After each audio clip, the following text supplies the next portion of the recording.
Hi, ni hao, everyone.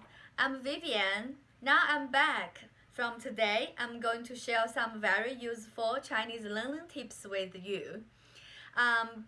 Based on my past few years teaching experience, I found that almost every student keep making the same mistake over and over again.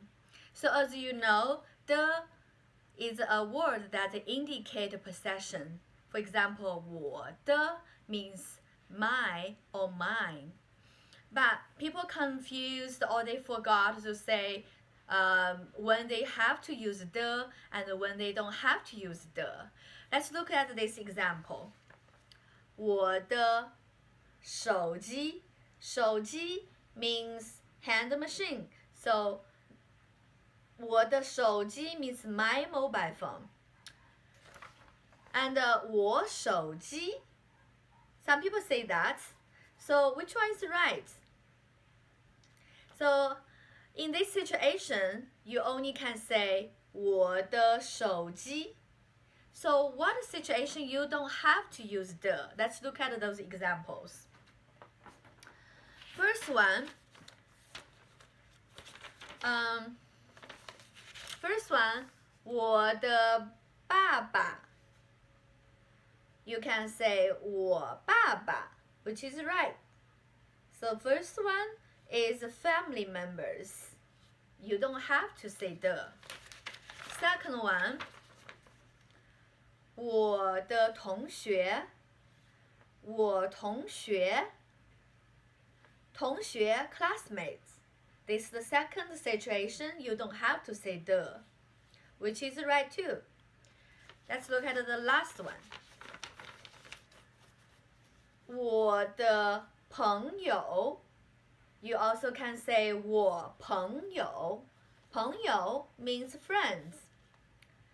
So in these three situations, family members, classmates, and friends, you don't have to say the, which is right.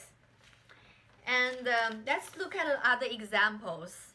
For example, this one, chocolate. Do you have to use the?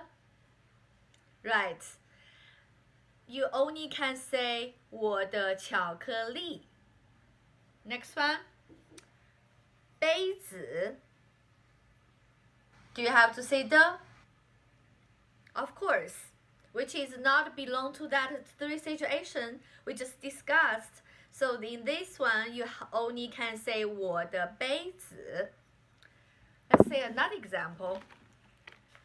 小花. 我的小花. Right? You only can say 我的小花. So for those objects, you only can use with the. How about animals? Like 小猫. 我的小猫. Or 我小猫. Which one is right? Yeah, of course. 小猫is not family member, not classmates, not friends. So 小猫, you only can use the. Okay, so this is the lesson for today. Hope you have learned something from me. So see you next time. 再见.